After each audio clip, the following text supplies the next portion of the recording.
My friends, our God is with you. And also with you. Thank you. A reading from the Holy Gospel according to Matthew. Then Jesus prayed, O God, creator of heaven and earth, to you I offer praise for what you have hidden from the learned and the clever, you have revealed to the youngest of your children. Yes, O God, everything is as you want it to be. And Jesus continued, everything has been handed over to me by our God, and no one knows the only begotten except God, and no one knows God except the only begotten, and those to whom the only begotten wants to give that revelation. Come to me, all you who labor and carry heavy burdens, and I will give you rest. Take my yoke on your shoulders and learn from me, for I am gentle and humble of heart. Here you will find rest for your souls, for my yoke is easy and my burden is light. My friends, the gospel of the Lord. Praise to you, Lord Jesus Christ.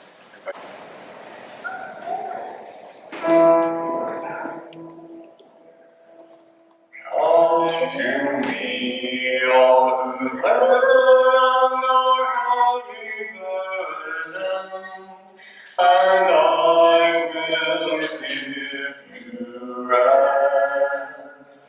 Take up my yoke and learn from me, for my yoke is easy, and my burden is light. We tried to find this music before we started. Thank you. See, my friends, I believe this gospel actually has much to remind and teach us this 8th day of July in 2017. Because I believe we live in a world that seems to often have forgotten this gospel, and yet when the angel of death visits us, we either sing those words or pray those words or hear those words repeated over and over. Come to me, all you who labor and are heavy burdened.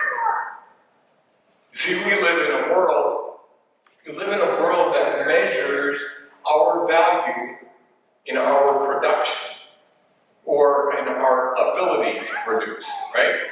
To our ability to produce something, anything, preferably something that someone else can somehow or in some way collect a fee for what we produce, right?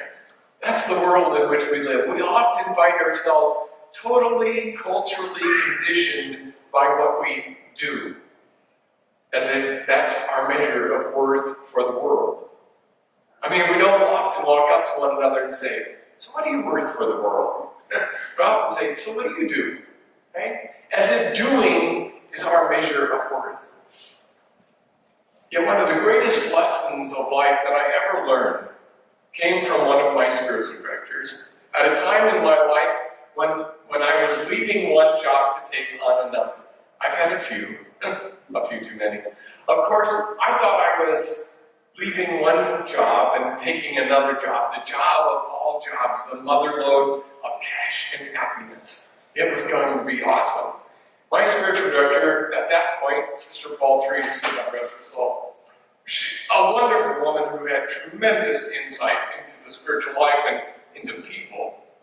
I met with her shortly before the move from the ministry job I was doing, which you know all pays so tremendously well, to this job that I knew was going to be the cash flow of everything. And we talked for about an hour, and as I went to leave that night, she seemed to look deep into my soul. We hugged, and then she grabs me by the shoulders, and she, you know how you can grab something, like you grab it like this, and she was a little lady. She grabbed me like this. She said, Marty, I want you to remember one thing. You are not what you do. You're not what you do, and you're not the title that you wear. You are most valuable just because you're a child of God. You're not what you do or the title that you wear. You're most valuable just because you're a child of God. I wonder if in many ways we haven't lost that lesson in our world. Just imagine if we knew and understood that we are valuable not because of what we produce or don't produce, but simply because we're a child of God. And here's the really awesome part. If I'm a child of God, so are you. I used to work with Reverend Uma Udo. Some of you might have met her. She used to walk in the office every day. I really get ticked off at her because she'd walk in the office every day and she said, I am God's favorite kid. And I think, well, I'm pretty good too. And she said, you are too. But I just wanted you to know, I'm God's favorite kid.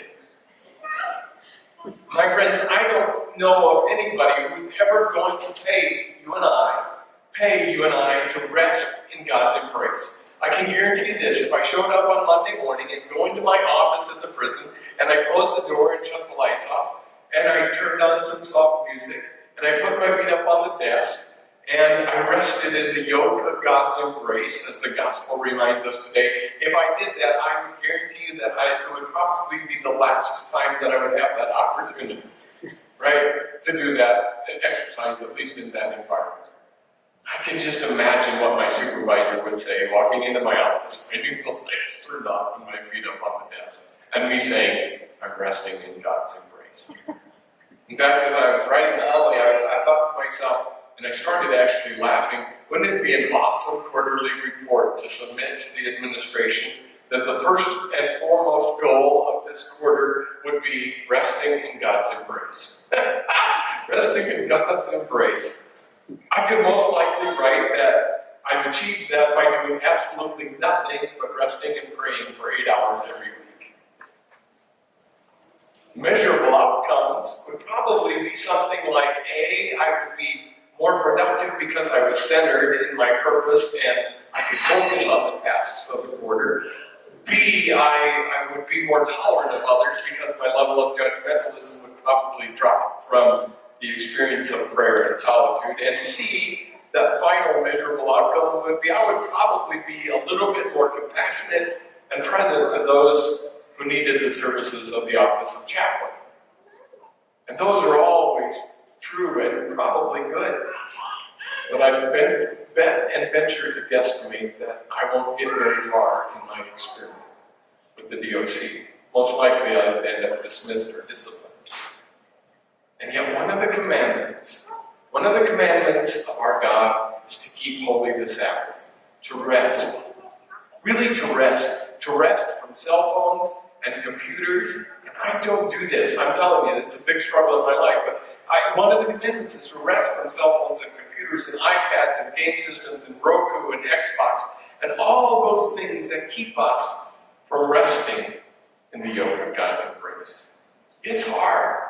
It's hard. It's hard to do because we have become so accustomed to measuring our worth, our value in ourselves and to our families and to the world by what we do or what we get done or what we produce. Don't we? I mean, I've had people tell me, you must respond to every email within 24 hours. You know how flippin' crazy that is? I have 4 email addresses. There's no possible way. And so what I do is walk around all day disappointed in myself because I'm not producing like I'm supposed to, right? To rest from that, just to rest from that would be amazing. Maybe we have to begin small. Maybe we have to carve out an hour or 2 or an evening or 2. I've also learned that Sabbath rest doesn't come the minute that we plan it either, right? I've often carved out my hour of rest and I get there and then I figure out all the stuff that I didn't get done in the 5 hours or 6 hours before. It takes a little while to come to rest and embrace of God. It takes a little while to slow down, to let our hearts sink into just resting in God's embrace.